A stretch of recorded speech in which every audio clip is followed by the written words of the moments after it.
Welcome to the Commercial Real Estate Mastery Podcast, where you'll learn the correct way to identify, negotiate, perform due diligence on, renegotiate, finance, turn around, and operate real estate in today's market. A market in which volatility creates opportunity and sound principles defeat fads and bubbles.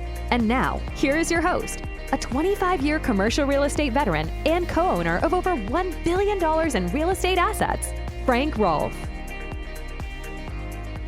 Back in the 1800s, every time they brought out a new invention, it cost people their jobs. People would go out and farm fields that were replaced by tractors. And we had an industrial revolution in America, and business pioneers figured out new ways to do all kinds of things using technology and engines and assembly lines. And with each new thing, more people lost their jobs. And now we're entering a new phase in America, one that's very, very powerful for real estate, something we've not seen in half a century. And it will also have the same types of ramifications. This is Frank Rolfe with the Commercial Real Estate Mastery Podcast. We're going to talk about the rise of what some are now calling the wired belt. Now, here's what the wired belt is all about. For 150 years, technology punished blue-collar workers, but now suddenly new technology in the form of AI is punishing white-collar workers. And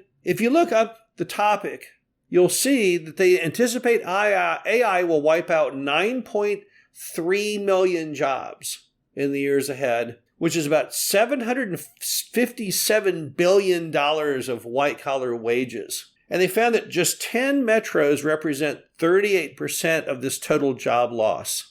Back in the 1980s, they coined the phrase the Rust Belt. The Rust Belt was back when you had entire cities, even states, whose economies collapsed because of all this innovation just ruining old-line blue-collar businesses. Steel mills, all these different things. They all went down the drain, car manufacturing. Everything kind of crashed in those Rust Belt areas. And the new hotspots were the places where technology was blossoming. But now suddenly, it's changed. Suddenly, the very forces that created those unique hotspots are kind of cannibalizing themselves using AI. So what are the top 10 metros then that will represent, they estimate, 38% of all job loss? Well, here you go. San Jose, California, Sunnyvale, California, Santa Clara, California, Washington, D.C., Boulder, Colorado, Los Angeles, California, Chicago, Illinois, Boston, Massachusetts, New York, and Dallas, Texas. Those are the markets they think will lose 38% of their total white-collar jobs lost. Terrible, terrible position to be in. And that's what they call the wired belt. It's those 10 cities, but yet there's more. There's more to the list. That's just the top 10. That's only 38% out of the 100% of the jobs that they feel will be lost, that 9.3 million jobs. But then you look in the same reports on the areas that are least at risk. These are the opposite of the wired belt. Columbus, Ohio, Nashville, Tennessee, Kansas City, Missouri, St. Louis, Missouri, Salt Lake City, Utah, Pittsburgh, Pennsylvania, Charlotte, North Carolina. And let's just expand it to make it easy. If you look at it on a map, it's the entire Rust Belt. The entire Rust Belt is coming back to life at the same time the wired belt is about to start going down the drain. But what does it mean if you're a commercial real estate investor? I mean, that's all great trivia and all. But who cares, you might say? Why do I care if the wired belt is in trouble and the Rust Belt's coming back to life? Well, that's because these kinds of trends take a long time. A long time. Long time in the making. Sometimes a century. And if we're just now standing at the very start of a 1-century trend of decline in the wired belt, then when you're making your real estate acquisition wish list, you want to be in the markets that were formerly doing poorly. You want to revisit those Rust Belt cities and states. You know, I've had a lot of people who ask me, you know what? I'm looking at these lists of the top markets in America on apartments and everything else. I keep seeing Columbus, Ohio. Why is Columbus, Ohio on that list? I get the same questions about Kansas City, Missouri. It's a leading state in so many different categories people track. Why? I get asked. And that's because everything in America has always moved in cycles. Things are hot, then they get cold, then they go back to being hot again. Kansas City, for example, was the true gateway to the West. If you were a pioneer, you had to pass through Kansas City typically to go out west.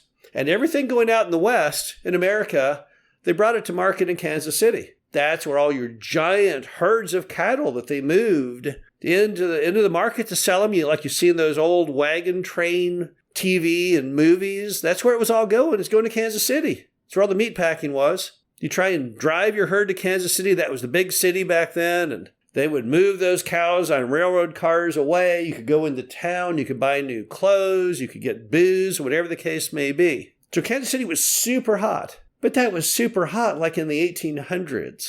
Then what happened? It went down the drain, as all of the Rust Belt area did for the most part. And now suddenly it's coming back. Same with Columbus. Kind of the same story.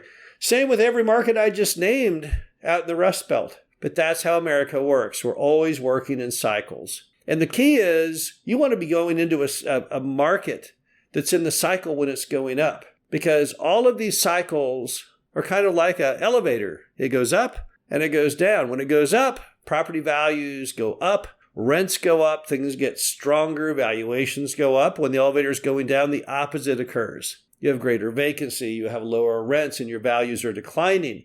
And people don't want to buy you anymore because you're no longer hot.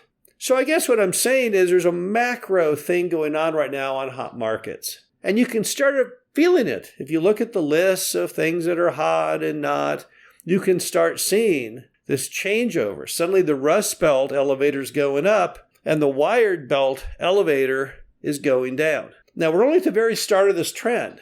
So if you're looking at investing in real estate, this is a really good time to buy into the concept of the Rust Belt coming back to life, as well avoiding the decline of the Wired Belt. But do your own research. Start looking at these different markets.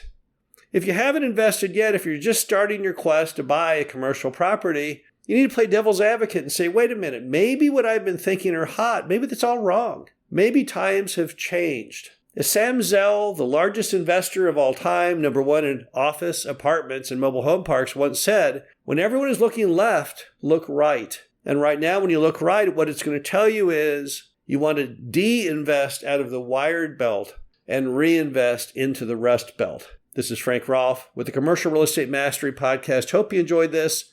Talk to you again soon. Thank you for listening to the Commercial Real Estate Mastery Podcast.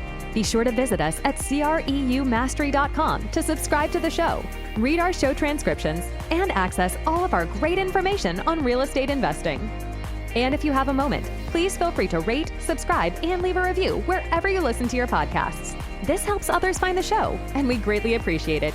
We'll catch you in the next episode.